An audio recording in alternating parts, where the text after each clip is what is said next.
com o coração mau e descrente. Amém? Antes de lermos, você que nos visita é muito bem-vindo aqui, muito bem-vinda, em nome de Jesus, e nós gostaríamos de recebê-la com um presente. Você que está nos visitando, se você quiser receber uma Bíblia de presente, basta levantar sua mão e nós vamos chegar aí até você com uma Bíblia. Amém? Glória a Deus, temos alguém aqui. Amém? Se você quiser receber uma Bíblia de presente, basta levantar sua mão, vai chegar aí até você. E você, meu irmão, que já é membro aqui, você já pode auxiliar quem está perto de você. Inclusive, se você encontrou em Hebreus, abra aí, ajude o seu irmão que está perto de você, quem sabe não encontrou ainda. Hebreus capítulo 3. Glória a Deus. Então, nosso tema é cuidado com o coração mau e descrente. Vamos ler Hebreus capítulo 3, a partir do versículo 7, dando continuidade à nossa série sobre este livro tão importante das Sagradas Escrituras. Então eu vou ler um versículo sozinho, te convido a ler o versículo seguinte bem forte comigo, amém? Diz o texto: por isso, como diz o Espírito Santo, se hoje vocês ouvirem a voz de Deus, leia bem forte, não sejam teimosos, como foram seus antepassados, quando se revoltaram contra ele, no dia em que eles o puseram à prova no deserto. Ali, os antepassados de vocês me desafiaram e me puseram à prova, embora eles tivessem visto o que eu fiz durante 40 anos. Por isso, fiquei irritado com aquela gente e disse: eles são gente de coração perverso e não querem obedecer aos meus mandamentos. Eu fiquei irado e fiz este juramento: eles nunca entrarão na terra prometida, onde eu lhes teria dado descanso. Forte? Meus irmãos, cuidado para que nenhum de vocês tenha um coração tão mau e descrente que o leve a se afastar do Deus vivo. Pelo contrário, enquanto esse hoje de que falam as Escrituras Sagradas se aplicar a nós, animem uns aos outros, a fim de que nenhum de vocês se deixe enganar pelo pecado, nem endureça o seu coração. Juntos, pois seremos companheiros de Cristo, se continuarmos firmes até o fim, na confiança que temos tido desde o princípio. É isso que as Escrituras Sagradas dizem: se hoje vocês ouvirem a voz de Deus, não sejam teimosos, como foram seus antepassados, quando se revoltaram contra ele. Quem foi que ouviu a voz de Deus e se revoltou contra ele? Foram todos os que Moisés tirou do Egito. Com quem foi que Deus se irritou durante 40 anos? Foi com os que pecaram e caíram mortos no deserto. E de quem é que Deus estava falando quando fez esse juramento? Eles nunca entrarão na terra prometida, onde eu lhes teria dado descanso. Ele estava falando das pessoas que se revoltaram. Lê bem forte o 19 comigo, vamos lá? Portanto, vemos que elas não puderam entrar na terra prometida, porque não tiveram fé. Amém? Vamos orar mais uma vez. Pai querido e santo, maravilhoso, obrigado pela tua verdade, pela tua palavra, que nos ensina, nos exorta, nos orienta, nos capacita a viver o teu propósito. E nessa noite eu peço mais uma vez que o teu Espírito Santo nos oriente, ó Pai, nos capacite, tocando no mais profundo de cada um de nós aqui, com a verdade que liberta, com a palavra que é vida, salvando, ó Pai amado, em nome de Jesus, libertando, curando e restaurando para louvor e glória do teu santo nome, Pai. Eu oro, nós oramos gratos a Ti, em nome de Jesus. Amém? Pode sentar por um momento.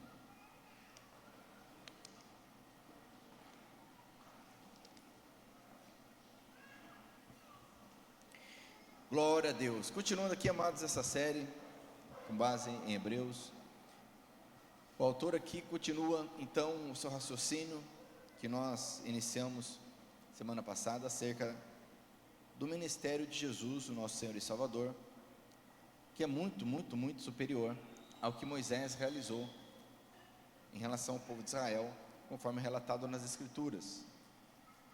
Da forma como Moisés tirou o povo do Egito, foi o instrumento do Senhor, e através dele também Deus revelou mandamentos e orientou o povo acerca do que deveriam fazer. Muito mais o Senhor Jesus realizou por nós ao nos salvar de forma plena, perfeita, eficaz, nos trazendo novos mandamentos, cumprindo o que Moisés estabeleceu, conforme ele recebeu do Senhor, e ampliando para que nós possamos então entender realmente a vontade do Pai. É interessante porque na continuidade, no versículo 7, ele novamente faz um trabalho aqui de exegese, um trabalho de explicação, um trabalho de pregação com base na palavra de Deus.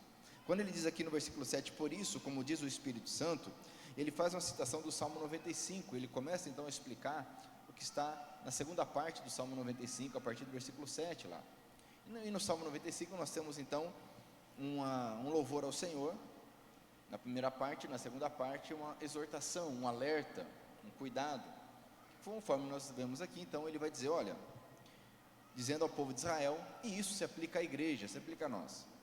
Ele está então, o salmista, e agora o autor de Hebreus trazendo para a igreja, um alerta para o povo, dizendo, olha, por isso é que o Espírito Santo de Deus, ou seja, aquele que inspira as Escrituras, diz, se hoje, ou seja, se nesse tempo, se nesse contexto que nós estamos vivendo agora, se nós, olha só, ouvirmos a voz de Deus, e nós temos ouvido a voz do Senhor, através das Escrituras, através do Espírito Santo, através de pessoas, e se nós ouvirmos, a questão é, como nós reagimos ao que temos ouvido? Porque a grande questão aqui, amados, em relação ao povo de Israel, que serviu de exemplo, em relação à igreja hoje, não é se há uma mensagem ou não, não é se há uma orientação da parte de Deus ou não é que falte a revelação ela existe, a orientação ela existe, você sabe o que tem que fazer, eu sei o que eu tenho que fazer, nós já entendemos o plano, a maioria aqui, quem sabe, pode ser alguém aqui ainda está compreendendo o Evangelho, mas praticamente todos nós aqui já entendemos o Evangelho. A questão não é se ouvirmos ou não, a questão é, vamos obedecer ou não? É isso que ele está trazendo aqui. Ele diz, olha, se hoje vocês ouvirem a voz de Deus, e vamos nos incluir aqui, né? Se hoje nós ouvirmos a voz de Deus, não sejamos teimosos. Aquele povo de Israel, que foi tirado do Egito, e é isso que ele se refere aqui no Salmo 95, citado em Hebreus, durante 40 anos eles andaram no deserto, e toda uma geração foi proibida de entrar na terra prometida, foi proibida de entrar no descanso, e aqui é uma palavra, um contexto, um termo importante, descanso. Para o povo de Israel, o descanso era a terra prometida, para a igreja o descanso são os lares celestiais, que o Senhor tem preparado para nós, amém? Quem crê aqui que vamos para os lares celestiais, levanta a mão, amém? Glória a Deus por isso. Mas da mesma forma, presta atenção, que aqueles homens e mulheres que viram maravilhas, milagres e sinais, e foram libertos da escravidão, não entraram na terra prometida, da mesma forma o autor agora de Hebreus está nos alertando para cuidarmos, para que nós também, depois de sermos libertos, depois de termos entendido, visto, nós deixarmos de entrar no descanso, de entrarmos realmente na verdadeira terra prometida. Por isso que ele diz, eles foram teimosos, não sejam teimosos como foram seus antepassados. E aqui ele vai falar, quando se revoltaram, no dia que eles o puseram à prova no deserto. Essa situação que ele está narrando lá no Salmo 95, lá no Salmo 95 vai estar assim, na ocasião de Meribá e na ocasião de Massá, Meribá e Massá. Ele está se referindo ao que aconteceu lá no Êxodo, capítulo 17. Você que está fazendo o plano de leitura anual, você leu essa semana, acredito, o Êxodo 17. E você vai lembrar que então aconteceu um episódio que o povo então se revoltou contra Deus. Eles contenderam contra o Senhor. Daí, lá do hebraico, a palavra Meribá significa contenda, revolta. E aí Moisés chamou aquele local de Meribá e também chamou de Massá, porque Massá vem da palavra hebraica para tentação. Eles tentaram, colocaram Deus à prova. Então eles se revoltaram contra Deus e puseram Deus à prova, porque ficaram com sede, não tinha água. Ao invés de clamar e buscar o Senhor, eles começaram a se revoltar contra Deus. Moisés intercede por eles, o grande homem de Deus que foi Moisés, que não se compara ao nosso Senhor Jesus, vimos semana passada. Ele ora ao Senhor e Deus então ali dá uma orientação e eles encontram água, mas por conta do episódio, aquele local foi chamado de Massá e Meribá, ou seja, Meribá contenda, disputa, Massá tentação, e é isso que ele está fazendo a referência, Então, se você quiser anotar aí para ler depois, você pode ler no Êxodo capítulo 17. E também há uma referência aqui a uma situação ainda mais complicada que aconteceu, conforme está lá em Números capítulo 20, que novamente, em um outro local, também por questão de sede, o povo se revoltou contra Deus, e aquele local ficou conhecido como as águas de Meribá. E aí foi uma situação pior ainda, porque Moisés pecou, e pelo fato de Moisés ter pecado ali, não seguindo a orientação do Senhor, Moisés não entrou na terra prometida. Daquela geração que saiu do Egito, somente Josué e Caleb entraram na terra prometida, nem Moisés entrou. Então, o alerta é para todos nós. Se hoje nós ouvirmos a voz do Senhor, não vamos fazer como eles fizeram, se revoltando, colocando Deus à prova. E quem sabe você ouvindo isso, quem sabe alguém ouvindo isso vai dizer: não, mas isso não é o meu caso, eu nunca vou me revoltar contra Deus, eu nunca vou pôr Deus à prova. Será?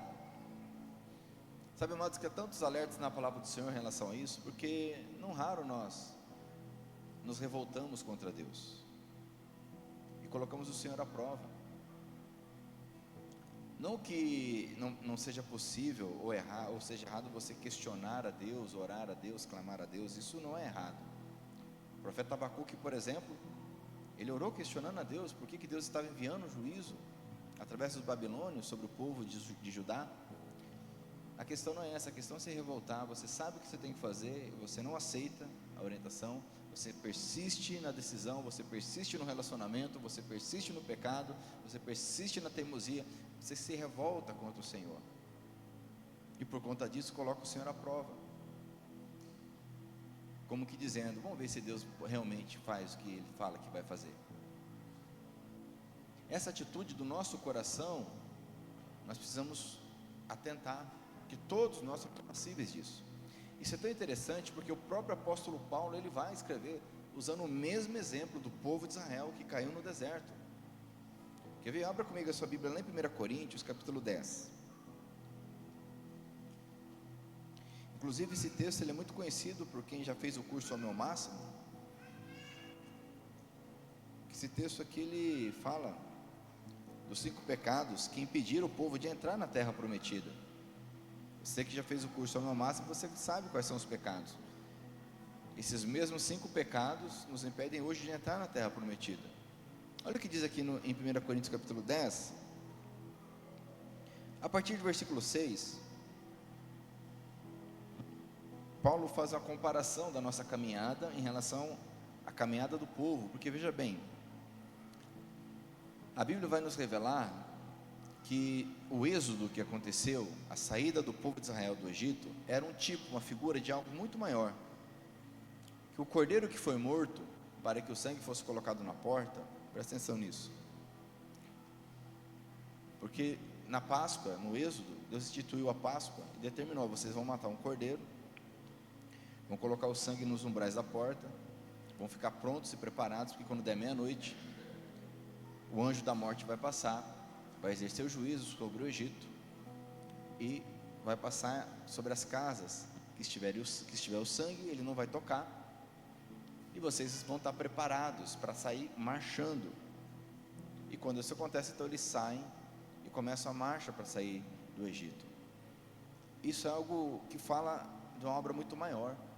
Isso é tão interessante, porque lá em Lucas capítulo 9, versículo 31, é um relato bem interessante, que a Bíblia diz que Jesus estava com Pedro, Tiago e João no monte, e ali Jesus foi transfigurado.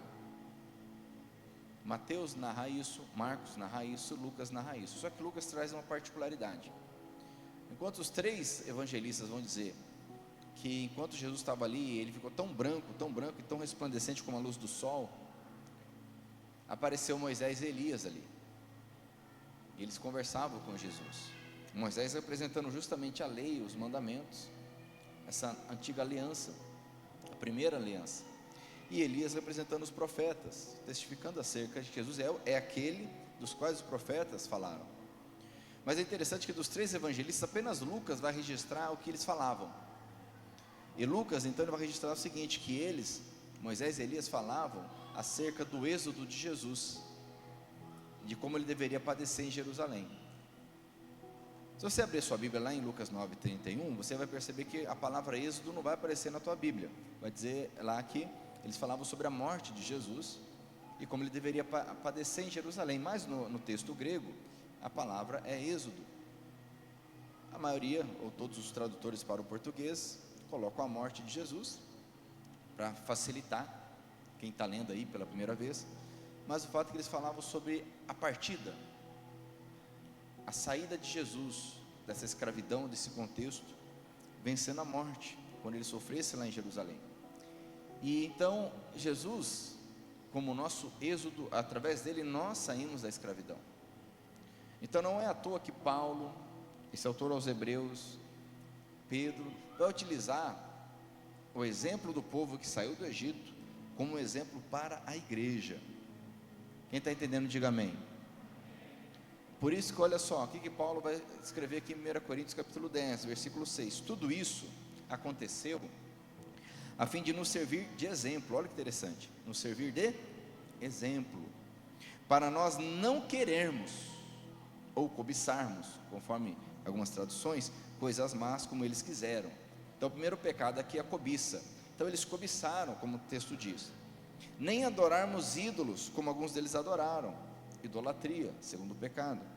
Como dizem as escrituras sagradas, o povo sentou-se para comer e beber e se levantou para se divertir, que era a situação lá do bezerro de ouro. Você reconhece a história. Não devemos cometer imoralidade sexual, como alguns deles fizeram, terceiro pecado. E porque eles fizeram isso, 23.000 deles caíram mortos num dia só. Não devemos, olha só, pôr à prova a paciência de Cristo, ou seja, pôr o Senhor à prova, quarto pecado, como alguns deles fizeram, e por isso foram mortos pelas serpentes, pelas cobras. Falamos um pouco sobre isso também semana passada. Vocês não devem se queixar, ou seja, murmuração, quinto pecado, murmuração, como fizeram alguns deles, e por isso foram destruídos pelo anjo da morte. Leia o versículo 11 bem forte comigo. Tudo isso aconteceu com os nossos antepassados, a fim de servir de exemplo para os outros, e aquelas coisas foram escritas a fim de servir de aviso para nós, pois estamos vivendo no fim dos tempos. Aí vem o famoso versículo 12: portanto, aquele que pensa que está de pé, é melhor ter, para não, olha só, 5 pecados que impediram o povo de entrar na terra prometida: cobiça, idolatria, imoralidade, murmuração, pôr o Senhor à prova. Esses mesmos 5 pecados permanecem hoje. Por isso que o autor aos Hebreus, ele cita o Salmo 95, que faz menção àquela geração rebelde, obstinada, endurecida, teimosa. E o grande erro do religioso de hoje, ele lê e já pensa assim: isso não é o meu caso. Então já é o teu caso. Se você pensou que não é o teu caso, meu irmão, então passou no teste, porque tirou 10. É o teu caso, é o meu caso. Porque nós não somos melhores que aquele povo. Nós não somos melhores do que eles, senão nós vamos fazer igual Pedro, que foi alertado pelo Senhor Jesus: Pedro, você vai me negar. Em vez de clamar misericórdia, pedir para Jesus orar, então Senhor, ora por mim, me ajuda. Não, Senhor, não permita que isso aconteça. O que ele faz? Bate no peito e: jamais te negarei. Qualquer um aqui, desses 11 sem vergonha aqui, pode te negar. Eu já estou exagerando, né? Mas eu jamais. Esses aqui eu conheço. Eles podem negar, mas eu nunca vou negar. E você sabe o que aconteceu. Não devemos confiar em nós mesmos, mas em Cristo Jesus. Então essa palavra é para nós, amados. Então ele vai dizer aqui, voltando lá para Hebreus, capítulo 3, olha só o versículo 9: ali os antepassados de vocês me desafiaram e me puseram à prova, embora, olha só, eles tivessem visto o que eu fiz durante 40 anos.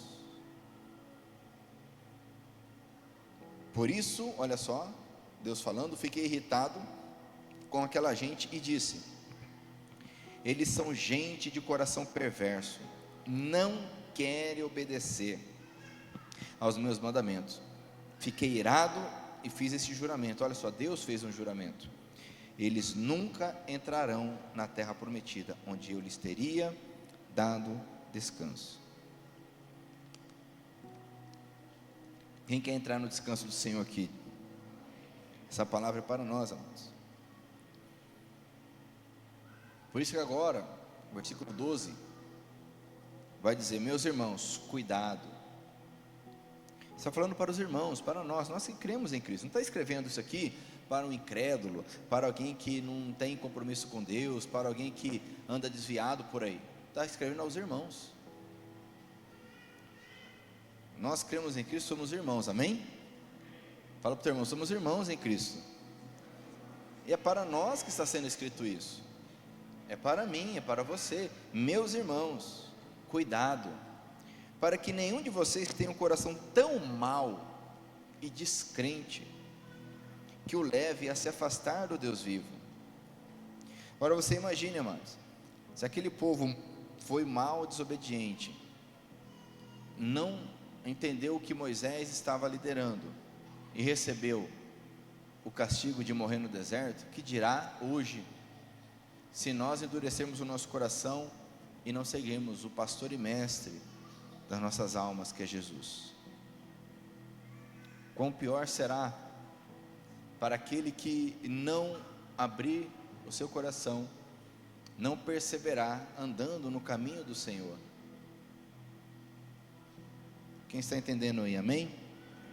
Então, cuidado, olha só, duas características do coração: mau e descrente. O que seria um coração mau?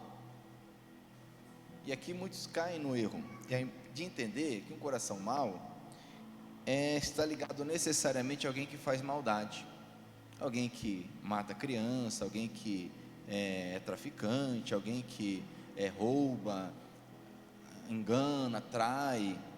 Logicamente que tudo isso está ligado à maldade, mas esse é um parâmetro muito raso, porque isso são coisas que qualquer pessoa deveria evitar de fazer.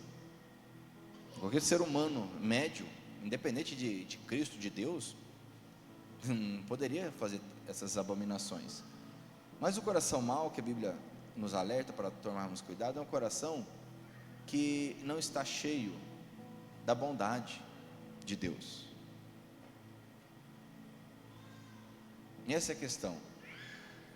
Eu não posso ter o meu coração cheio da minha bondade. Não, eu sou bom. Todos nós aqui temos um qualitativo ou qualitativos. Todos nós aqui temos um parâmetro de bondade em nós, pela formação, pela cultura, pela história que nós vivemos, pelo momento da história da humanidade que nós vivemos. Mas não é disso que a Bíblia trata, mas trata da bondade de Deus. Então, nós, irmãos, aos quais Hebreus aqui se refere, temos que tomar cuidado para que a bondade de Deus seja cada vez maior em nós, e não termos um coração descrente. Só que olha que interessante, como assim descrente? Porque ele está escrevendo aos irmãos. Se são os irmãos, eles já creram em Cristo, sim ou não? Sim ou não? Então como que é descrente? Porque a fé, ela precisa ser alimentada, ela precisa ser cuidada, ela precisa ser fortalecida, porque senão nós vamos deixando que as circunstâncias, e falamos sobre isso em outra ocasião, as circunstâncias vão sufocando a nossa fé, as circunstâncias vão impedindo que ela frutifique, que ela floresça, as dificuldades, as circunstâncias. Então nós precisamos cuidar para que a bondade do Senhor seja cada vez maior em nosso coração, e devemos cuidar para fortalecer a nossa fé, porque senão diz aqui, para que não se afaste do Deus vivo. Só existe um Deus vivo, só existe um Deus que é a vida. Mas é interessante essa expressão, né? Se afastar, porque isso que acontece se nós não observarmos, nós vamos nos afastando. Seja 1 centímetro por dia, seja 1 metro por dia, nós devemos cuidar para não nos afastarmos. É um dia que eu não leio a Bíblia, é um dia que eu não vou no culto, é um dia que eu faço aquilo que eu sei que eu não devo fazer, e aí eu vou me afastando. Não tem nada a ver, afasta só um pouquinho. O coração mau e descrente vai nos afastando do Deus vivo. Será que nós estamos sujeitos a isso, sim ou não? Concorda comigo que estamos sujeitos a isso, sim ou não? Porque se você entende que não, meu irmão, então você já está afastado, porque o orgulho já tomou conta. Nós somos carentes da graça e da misericórdia do Senhor. Então o nosso desafio é, dia a dia, que o pão nosso de cada dia seja ingerido, o pão nosso de cada dia seja realmente uma realidade em nossas vidas. Não é à toa que Jesus nos ensinou a orar pelo pão nosso de cada dia. Não é à toa que lá no deserto o povo recebia o maná todo dia. Não era um pão semanal, nem um pão quinzenal, nem um pão mensal, porque nós precisamos todos os dias, senão nós vamos nos afastando. E ninguém acorda e fala, pelo menos nenhum cristão, porque está escrevendo aos irmãos, amém? Nenhum cristão acorda e fala, hoje eu vou negar Jesus. Acabou, parou, do nada. Porque ele não está escrevendo a incrédulos, está escrevendo a homens e mulheres aqui em Hebreus que conheceram Jesus, foram perseguidos, não negaram a Cristo, permaneceram firmes. A esse que ele está escrevendo, não eram pessoas aqui que não sabiam nada de nada. Mas o diabo, ele é sutil, e ele vai trabalhando para nos desviar, para nos enfraquecer. E qual que deve ser a nossa atitude correta então? E aqui é um ponto muito importante. Versículo 13 vai dizer o seguinte, se você puder, lê comigo bem forte, vamos lá. Vamos lá, versículo 13. Pelo contrário, enquanto esse hoje de que falam as Escrituras se aplica a nós, animem uns aos outros, a fim de que nenhum de vocês se deixe enganar pelo pecado, nem endureça o seu coração. Então, qual que deve ser a atitude? Pelo contrário, ou seja, ao invés de permitir que o meu coração mau e descrente me afaste do Deus vivo, pelo contrário, qual deve ser a minha atitude? Eu devo encorajar, animar, devemos nos animar, nos encorajar uns aos outros, enquanto esse tempo de graça e misericórdia do Senhor está nos alcançando. Então nós devemos animar, encorajar. É interessante que o verbo grego que está aqui é o mesmo verbo de onde vem Paráclitos, que se refere ao Espírito Santo. Você sabe que quando Jesus ele promete o Espírito Santo lá em João, ele fala, eu enviarei a vós o Paráclitos, o Consolador, o Encorajador, o Animador, que é o Espírito Santo. Essa palavra Paráclitos vem de Paracaléu, que é o verbo utilizado aqui para nós animarmos, encorajarmos uns aos outros, ou seja, o Espírito Santo em nós deve então atuar em nós para nos encorajarmos e não desanimarmos, e não juntar um monte de dodói, reclamando da vida, murmurando, questionando, e perdendo aquilo que Deus fala aqui. Qual que deve ser a atitude do cristão, para que o coração não se endureça e não se afaste do Deus vivo? Está aqui o texto, pelo contrário, encontre-se hoje, porque vai chegar um momento que hoje não será mais hoje, quando estivermos diante do Senhor, para prestar contas, acabou. O que eu tenho que fazer aqui então? Encorajar, animar, fortalecer, consolar. Mas nós temos a seguinte tendência: nós vamos nos encostando naqueles que pensam igual a gente, naqueles que têm as mesmas feridas que nós temos, os que têm os mesmos defeitos que nós temos, as mesmas bicheiras que nós temos, as mesmas pragas na alma que nós temos. A gente vai se encostando, aí vai ficando um monte de bichado junto, e aí você fala, nossa, a vida está uma desgraça, né? É verdade, está mesmo. Nossa, você viu que não está acontecendo mais? Não está mesmo. E o coração ele vai endurecendo, se tornando descrente e vamos nos afastando do Deus vivo, sim ou não? Então, cuidado, a Bíblia já diz, para nós observarmos com quem nós andamos. Em que sentido isso? Eu preciso perceber, se eu estou fraco, então eu preciso andar com alguém que esteja forte. Se eu estou fortalecido, eu preciso andar com alguém que está fraco, para ajudar, e para que eu seja ajudado. E nessa dinâmica, porque todos nós passamos momentos em que nós nos enfraquecemos e nos fortalecemos. Ninguém anda 100% todo o tempo, sim ou não? Ninguém vive assim, no terceiro céu, igual Paulo foi o tempo todo. Tem hora que a gente está quase caindo ali no inferno, né? Se não cuidar, cai, né? Se bater um ventinho mais forte. Então nessas horas a gente tem que fazer o quê? Em vez de pegar aquele que está caindo junto para cair os dois juntos, né? Não, procurar alguém que está forte, está bem, encorajando, animando. Então serve também de filtro. Quando a pessoa chega para você e ela vai murmurar, vai reclamar, vai questionar, você tem que perceber o seguinte: qual tem sido a sua reação? Você tem conseguido romper com isso e orientar essa pessoa, fortalecê-la, ou você tem ido pelo mesmo caminho? Porque isso é um parâmetro para eu analisar.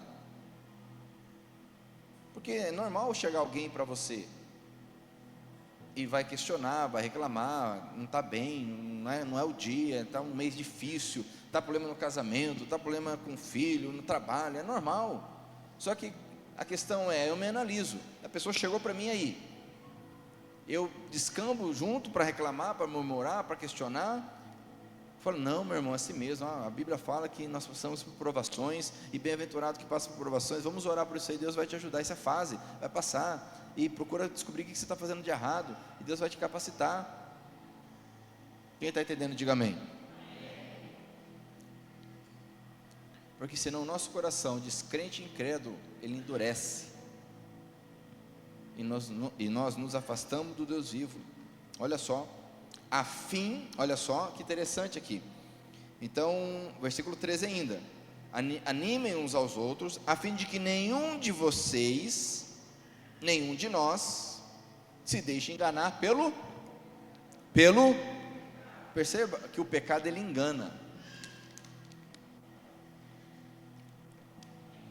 A Bíblia alerta que da mesma forma como Eva foi enganada, nós devemos cuidar para que a igreja não seja enganada. O pecado ele engana, e esse é um perigo. Tem pecados que nós assumimos, a gente não é enganado, a gente sabe e peca e se lambuza e acha que não vai acontecer nada, mas muitas vezes nós somos enganados, e é isso que ele está falando aqui. Então apenas o Espírito Santo, e nós aprendemos lá em Efésios capítulo 6, por exemplo, que devemos permanecer firmes e nos revestirmos da armadura espiritual, para não cairmos nas armadilhas, diga comigo, armadilhas, nos esquemas do diabo. E qual que é a armadura espiritual? É a couraça da justiça, o cinturão da verdade, é o escudo da fé, o capacete da salvação, bem calçado com o evangelho da paz, manuseando a espada do Espírito, sempre orando. E as armadilhas, os esquemas de Satanás, então, não terão sucesso contra nós, mas de outra forma nós cairemos no engano do pecado, e nós nos enganamos. Você está lendo o plano de leitura, está fazendo o plano de leitura, você vai ler Êxodo, depois vai chegar em Números, Deuteronômio, você vai ver ali como que o povo cai. E tem hora que você lê ali e fala assim: meu Deus, que povo, né, me perdoa a expressão, burro, que está fazendo a mesma coisa de novo, está murmurando de novo, está reclamando de novo. Mas aquilo é um espelho, que a gente faz a mesma coisa sempre. Tem hora que eu olho assim e falo: meu Deus do céu, a gente faz a mesma coisa, o mesmo erro, sim ou não? A pessoa sai do relacionamento tudo errado, aí conseguiu, glória a Deus, olha assim, Deus tirou assim com a mão, livrou. Passa um tempo, ela está com a pessoa, parece que é clone da anterior, mesma coisa. Meu Deus, não entendeu nada, mesmo naipe, como se diz por aí. Precisamos atentar, amados, porque aquilo que aconteceu com eles acontece conosco se nós não observarmos. Somos enganados, ficamos endurecidos, nos afastamos. Então nós devemos animar uns aos outros. Por isso que eu falo, meu irmão, não ande sozinho. Procure irmãos para você estar andando junto, para orar junto. Participe dos pequenos grupos aí de curso que nós fazemos, de homem, de mulher, de casal, de pais. Participe de um discipulado, procure alguém para passar o discipulado para você, passe algum discipulado para alguém.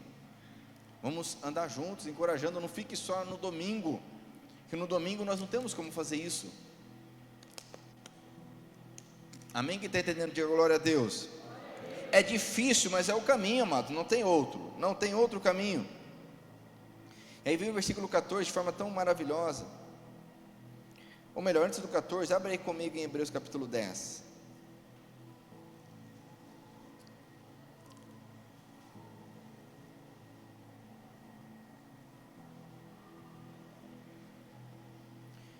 Teremos oportunidade, se Deus permitir, de chegar no capítulo 10, mas eu quero adiantar aqui um texto que tem a ver com o de hoje.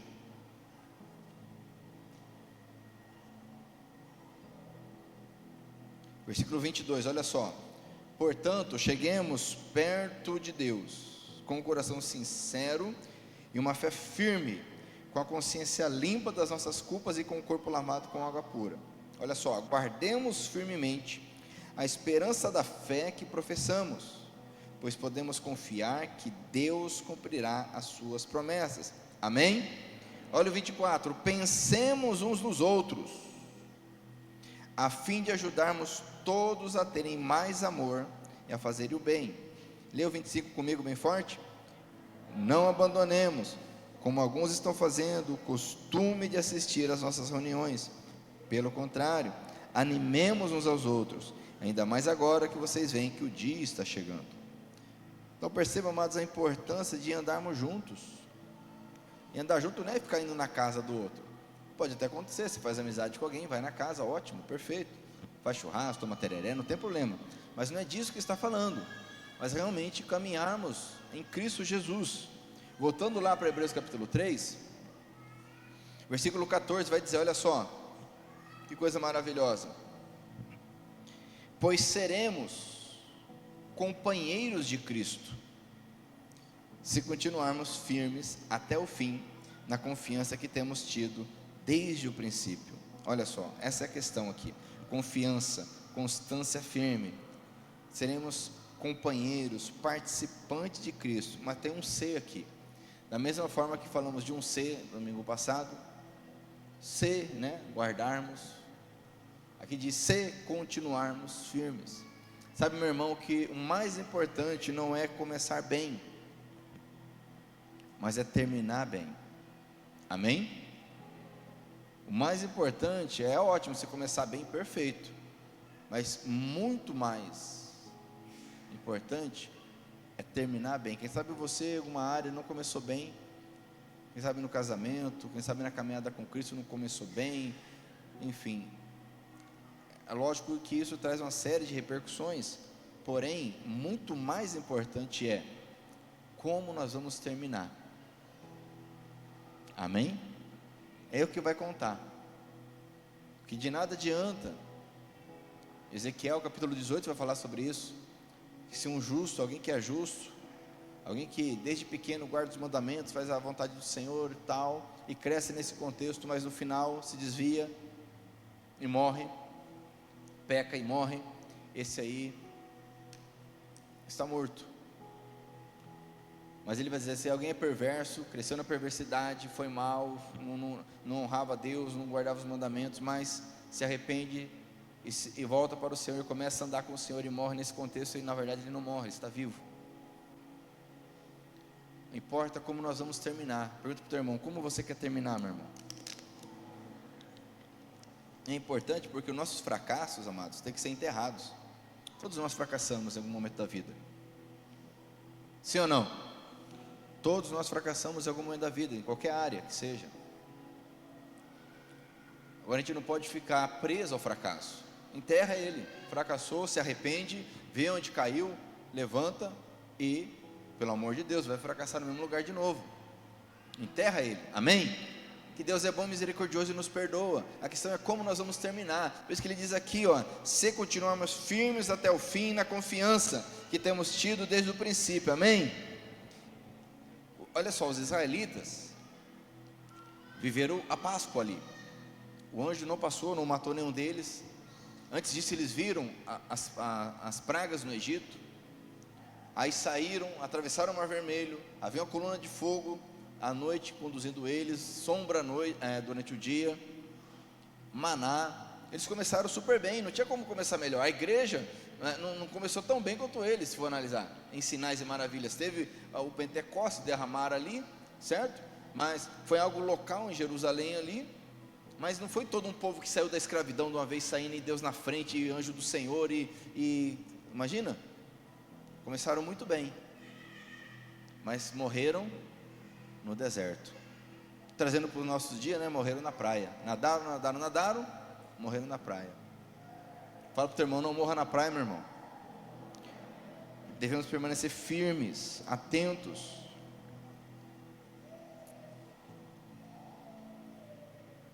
E eu volto a dizer, isso é muito real, muito atual.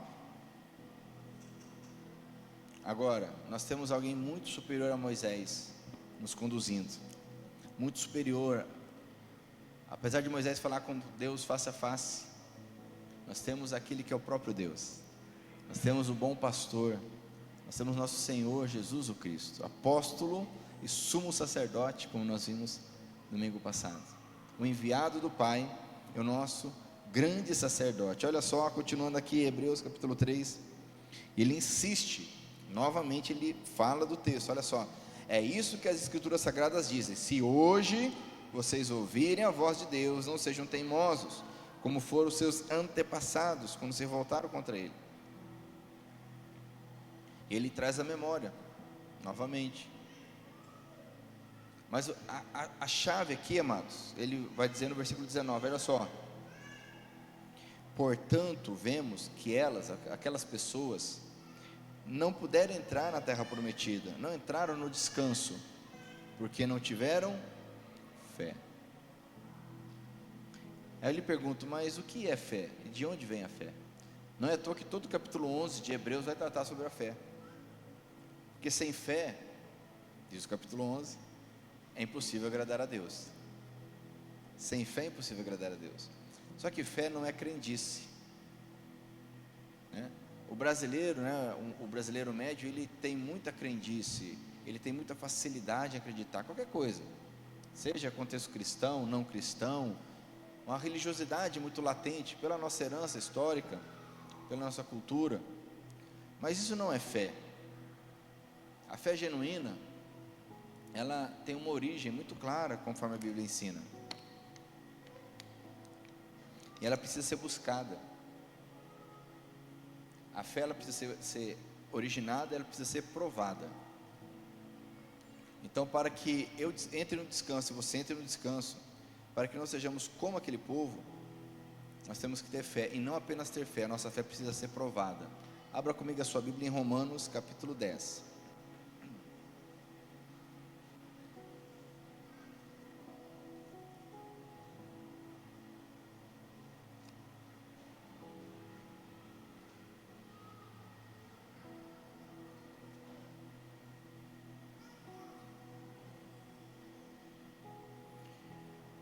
Olha que interessante aqui, capítulo 10 de Romanos, versículo 13.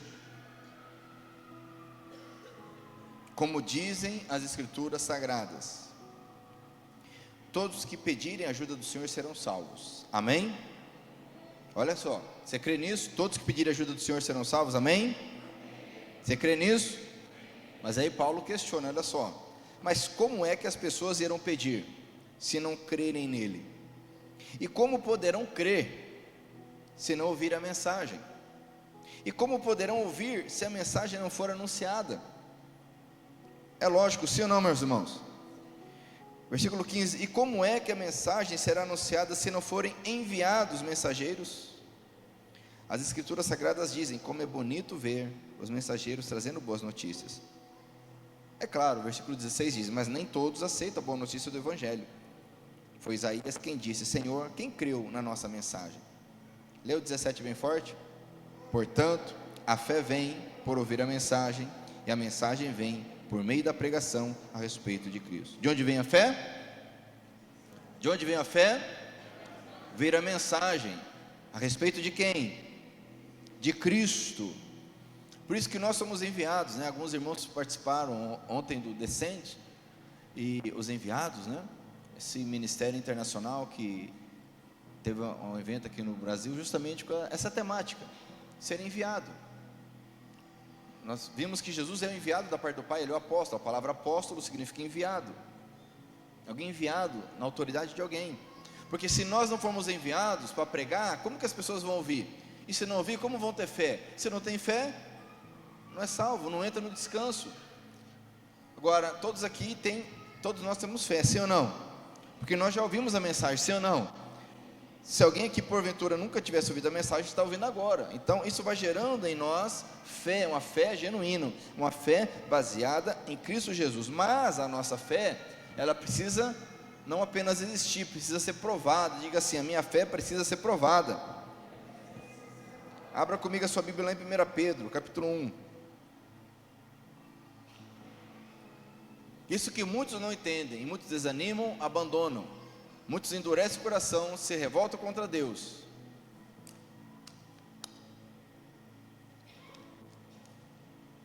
Primeira Pedro capítulo 1.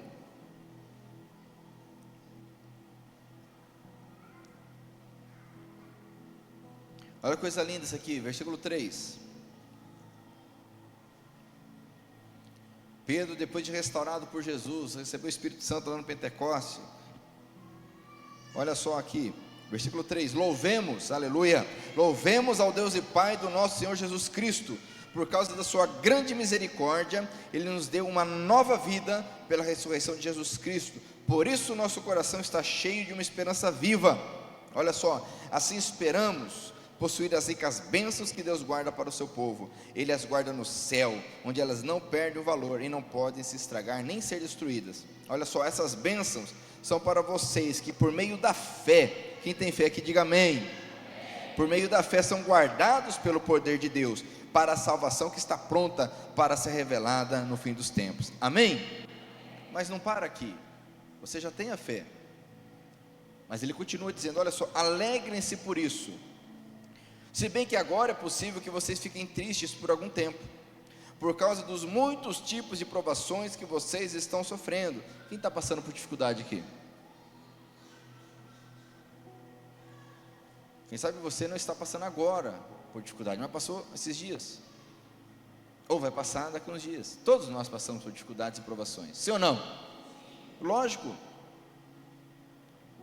Então ele diz: alegre-se por toda essa maravilha da fé que nós temos, das bênçãos que vamos receber. Porém, pode ser que agora o negócio seja difícil, seja complicado para você. E é isso mesmo, faz parte. Olha só, o que diz aqui, versículo 7.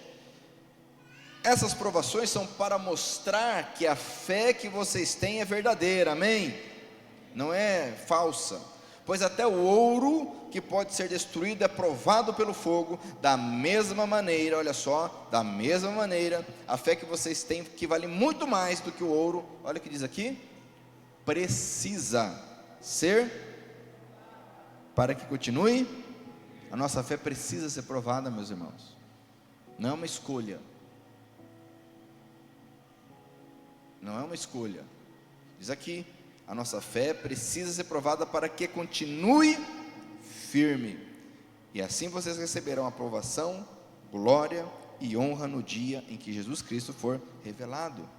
Entenda, aquele povo não entrou no descanso, porque eles tiveram a fé inicial, mas quando foram provados, endureceram o coração, se revoltaram contra Deus, e se afastaram do Deus vivo. Muitos cristãos hoje não entendem isso. Talvez aprender um evangelho errado, evangelho água com açúcar, mentiroso, de que nesse mundo tudo é maravilha, é prosperidade, é vitória, vitória, vitória, né? Declara a vitória. A pessoa se torna um super poderoso, né? Porque é só declara a vitória, meu irmão. Mas como assim? Só declarar que acontece, Fernando. Aí, fácil, né? A pessoa, Marinaldo, só declarar. Declara, meu irmão, o que acontece? Será que é assim, meus irmãos? Nós precisamos entender que a nossa fé precisa ser provada. Aqueles homens e mulheres foram provados e não entenderam. Caíram no deserto. De toda aquela geração, apenas Josué e Caleb entraram na terra prometida. Fala para o teu irmão, cuidado, meu irmão, para não cair. Olha que interessante, abra sua Bíblia comigo em Números capítulo 14.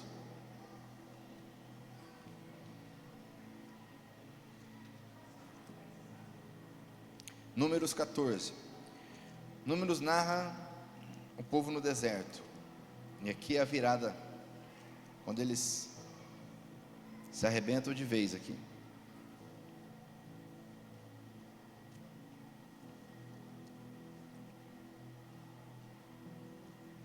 Olha que interessante, no capítulo 13, e aqui no capítulo 13 deu ruim. Qual capítulo que deu ruim? 13, Ederson. Deus mandou os espias. Deus falou, olha, vocês estão para entrar na terra, presta atenção, contexto. Vocês estão para entrar na terra prometida, então vocês vão escolher um camarada aí, um top de linha, de cada tribo, são 12 tribos, certo? Vocês vão pegar 12 então, os caras top, e eles vão lá espiar a terra, vão ver como é que essa terra é, se ela é boa mesmo. Moisés já sabia que a terra era boa, Deus sabia que a terra era boa, para os caras verem. Eles foram, chegaram lá, ficaram deslumbrados, fértil, mel, leite, uva, romã, figo. Porém, diga assim, porém, tinham gigantes lá, tinham fortalezas, cidades, e aí eles esqueceram das uvas, dos figos, das romãs, do leite, da terra fértil, e falou, não vai dar para nós não, de forma alguma. Aí eles voltam e trazem um relato, olha só que interessante, versículo, vamos pegar o capítulo 13 primeiro, olha só, 25, depois de espionarem a terra 40 dias, eles voltaram a Cádiz, no deserto de Parã, onde estavam Moisés, Arão e todo o povo de Israel, olha só, e contaram a eles e a todo o povo que tinham visto, e mostraram as frutas que haviam trazido da terra. Olha só, eles disseram a Moisés, nós fomos até a terra onde você nos enviou, de fato, olha só, de fato, ela é boa, rica, como se pode ver por essas frutas, mas os que moram lá são fortes, as cidades são muito grandes, têm muralhas. Além disso, vimos ali descendentes dos gigantes. Os amalequitas moram na região sul da terra, os heteus, jebuseus, amorreus moram nas montanhas. Os cananeus vivem perto do mar Mediterrâneo, na beira do Rio Jordão. Ou seja, não vai dar para nós. Versículo 30. Aí o povo começou a reclamar contra Moisés. É assim, amados. Essa é a questão. Eles viram que é bom. Não era que a terra era ruim, não era que era mentira, Deus não estava exagerando. Se eles tivessem chegado lá, não, a terra não é bem aquilo lá não, Deus exagerou um pouco, foi uma linguagem poética. Não, é desse jeito mesmo, mas é difícil. Mas meu irmão, o que nessa vida é fácil? Normalmente o que é fácil não é bom, sim ou não? Mas a questão é que eles deixaram a incredulidade tomar conta do coração. Aí o povo começou a reclamar. Mas Caleb os fez calar e disse, que foi o único que entrou na terra, Caleb e Josué. Fez o povo calar e disse, será que nós somos aquele que quando está todo mundo reclamando, murmurando, olha, não dá mais, a igreja está fraca, está fria, não está acontecendo mais nada, não sei o que, no trabalho, não está o casamento, será que a gente é daqueles que fala, opa, espera aí, nosso Deus não mudou, amém? Nosso Deus não muda, amém? Deus não está cansado, Deus não está doente, a graça continua a mesma, a glória é a mesma, o Espírito Santo é o mesmo. Caleb então faz calar o povo e diz, vamos atacar agora e conquistar a terra deles, nós somos fortes e vamos conseguir isso, amém? Amém? Não falaram amém não. Olha só o versículo 31. Porém os outros que tinham ido com eles disseram: não podemos atacar aquela gente, pois é mais forte do que nós. Está doido, Caleb? Assim espalharam, olha só, versículo 32, presta atenção. Assim espalharam notícias falsas entre os israelitas a respeito da terra que haviam espionado. Que é assim que funciona. Primeiro a gente acha que é difícil, daqui a pouco a gente começa a inventar. Eles disseram: aquela terra não produz o suficiente, não é bem assim não, nem para alimentar os seus moradores. Como não? Os caras eram gigantes. Você vê como é coerente? Primeiro fala que os caras eram gigantes, agora fala: não, a terra não é boa nem para alimentar os caras. Ué, o que eles comem então? Whey, tomava whey, né? Os caras gigantes. Ué, da onde que eles comem então? Mas você vê que a incoerência, da incredulidade. Eles disseram: aquela terra não produz o suficiente nem para alimentar os seus moradores, e os homens que vivemos lá são muito altos. Olha que incoerência, amados. Aí o 14 vai falar: então naquela noite, versículo 1, todo o povo gritou e chorou. Todos os israelitas reclamaram contra Moisés e Arão. Aqui um hipérbole, né? Porque Josué e Caleb não é o caso. Seria melhor se tivéssemos morrido. Olha só, seria melhor se tivéssemos morrido no Egito, ou mesmo neste deserto. Quantos de nós somos assim às vezes, amados? Esquecemos de Deus. Não, Deus é bom mesmo, Deus salvou minha vida, mas hoje, olha, era melhor ter morrido. Não é para mim não. E por conta da incredulidade, o coração vai endurecendo e nós vamos nos afastando do Deus vivo. E aí aconteceu, amados, uma revolta contra Deus aqui. Moisés e Arão tiveram misericórdia, se ajoelharam, começaram a orar. E aí Deus não matou todo mundo, mas falou: ninguém, para a gente ganhar tempo aqui, não vou ler, depois você pode ler o Números 14. Deus falou: ninguém dessa geração vai entrar. O que vocês falaram, olha que interessante, é interessante isso. Deus disse para eles: do jeito que vocês falaram vai acontecer. Vocês não falaram que iam morrer? Então vocês vão morrer no deserto, com exceção dos meus servos Josué e Caleb, porque neles eu vi um espírito diferente, uma atitude diferente. Quem está entendendo, diga glória a Deus. Então abra sua Bíblia de novo em Hebreus para a gente encerrar. Hebreus capítulo 3, versículo 3, capítulo 3, perdão, versículo 19. Portanto, olha só a conclusão que ele faz aqui do Salmo 95 e de toda essa história. Portanto, vemos que elas não puderam entrar na terra prometida porque não tiveram fé. Endureceram o coração, deixaram com o engano do pecado. E eu acho tão interessante porque assim, eram 12. Aí 10 vieram com relato negativo, 2 positivo, mas aí esses 10 relatos fez com que todo mundo ali começou, imagina, amados, aí começa aquela conversa, sabe, de orelhão, aquela de telefone sem fio, né? Aí eu falo: não, é difícil. Hoje eu falo: rapaz, até morreu gente lá. Rapaz, eu ouvi falar que dos 10, dos 12, só voltaram 2 só. Sabe, começa aquela coisa assim: nossa, diz que lá é feio demais, rapaz, é seco, é terrível, diz que o povo lá passa fome. E assim começa, amados, fica, sabe, é um tumulto. E é exagero, é mentira, é conversa, é engano, é um diz que diz. Se você é do diz que diz, meu irmão, abandona essa vida em nome de Jesus. Sai de onde diz que diz. É porque eu ouvi falar, é porque, olha, não sei o que. Procura a fonte, busca o Senhor, vai orar, vai conhecer a palavra, vai se fortalecer no Senhor. Porque senão, como aquele povo não entrou no descanso, nós também não entraremos no descanso. Amém? Então eu vou ler para encerrar aqui o versículo 12. Meus irmãos, cuidado, para que nenhum de vocês tenha um coração tão mau e descrente, que o leve a se afastar do Deus vivo. Pelo contrário, animemos aos outros, a fim de que nenhum de nós se deixe enganar pelo pecado, nem endureça o seu coração. Amém?